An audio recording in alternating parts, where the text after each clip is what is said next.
This sounds like thugs and criminals locked them up. They didn't actually throw away the key and leave something for a long time. It's a nasty truth, but those who seek to inflict harm are not faced by gun control.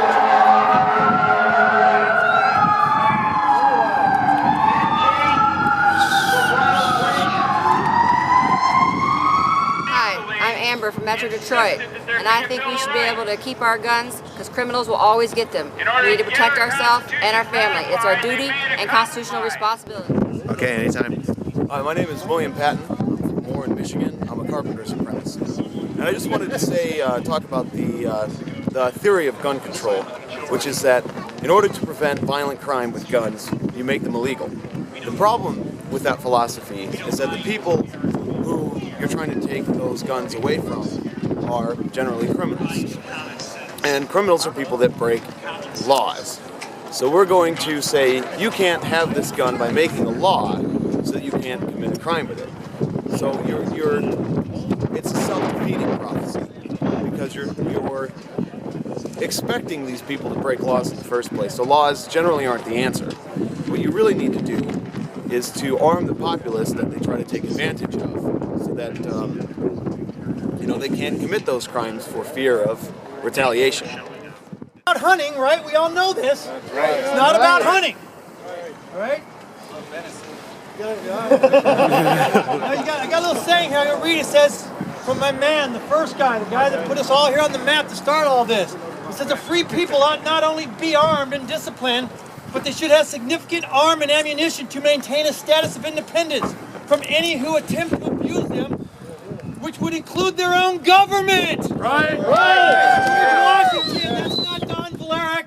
Trust me, the Republican Party doesn't want me here speaking, because if you think that they're really the party of small government, you are truly mistaken. Yeah. Up here. I want everybody, though, to get engaged. This is more than about the Second Amendment. This is about freedom! That's right. Here to be standing up to be counted.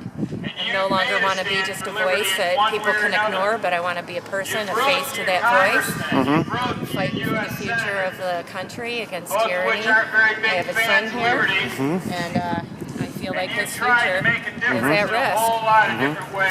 Why do you think gun control is not the answer? I think that some people are a little too quick to disqualify that a criminal by definition ignores what the laws are, and that law-abiding citizens by definition abide by the laws.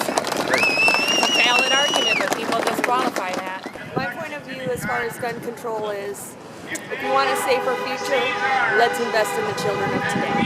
They are our future, and teaching them respect and self-control and making sure they can live to the fullest of their potential is how we're going to avoid a lot of the tragedies that have occurred lately. Support the gun rights of America, that we have the freedom to bear arms. Okay. Why do you think gun control is not the answer? Gun control is not the answer because it is demolishing the Second Amendment in the U.S. Constitution. Okay. Do you think you feel safer in your school knowing that it's a pistol-free zone? No. All right. Why not? Because anyone can walk into a school. Just because it's a pistol-free zone doesn't mean a bad guy doesn't come in there with one anyway. It's about her. We're here for her. This has happened over and over in history. You take away the public's ability to stand up to the government or to the common criminal. And guess what happens? Guess what happens? They end up trashed every single time. We've seen it in Germany, we've seen it in Russia, we've seen it in China, we've seen it all throughout history. We've seen it in our next door neighbors when Joe Parole Breaker breaks in and kills them.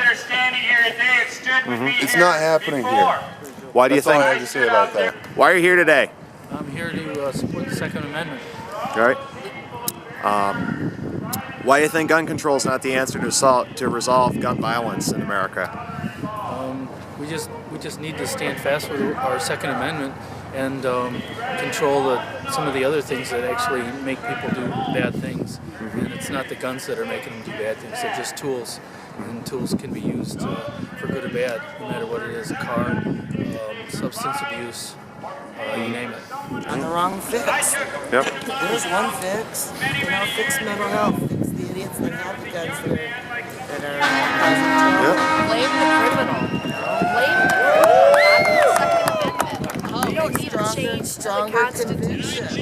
We don't need a change to the Constitution. We need to support the laws that we already have on the books. No new laws. We don't need new laws.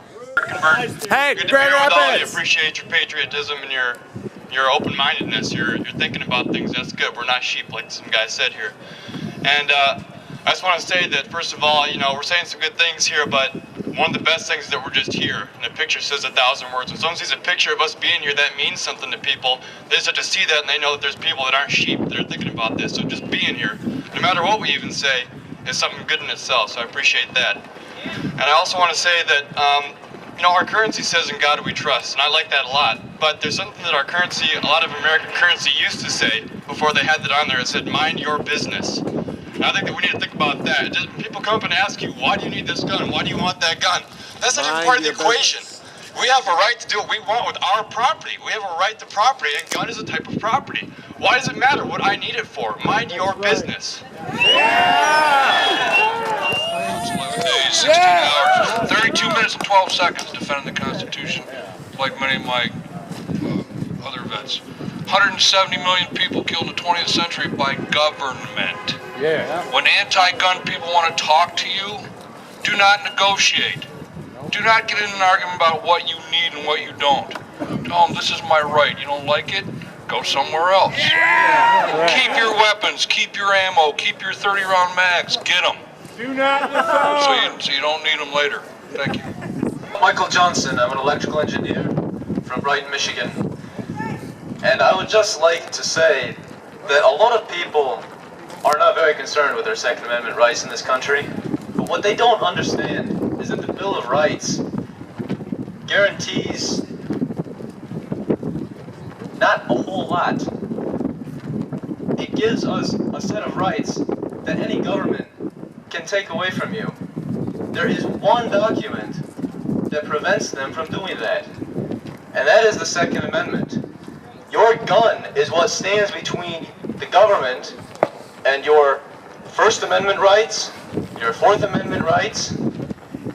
It is the only thing that keeps the men who make the laws that we follow accountable to the people.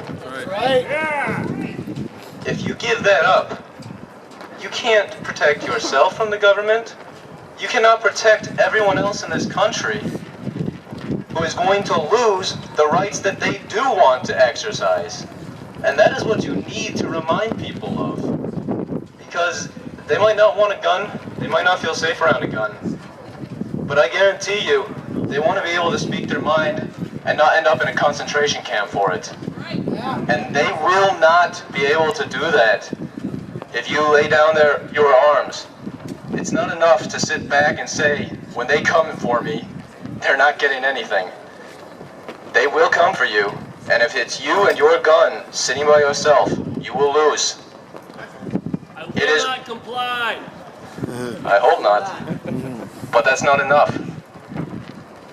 All of you here, you have some firepower. You can stand up and resist tyranny. But the people who are going to sit back on their sofa and wait are going to die. We have to fight together, and we have to fight now. We've already lost 90% of the Second Amendment. We've already lost the Fourth Amendment. We've already lost most of the First Amendment. And just about every other one is on its way out as well. You know, there's a lot of movies that start a lot of inspirational speeches with "there's a storm coming." But you're in the middle of a storm. You have to fight, and fight hard, and fight now. Yeah. Thank you very much, everyone.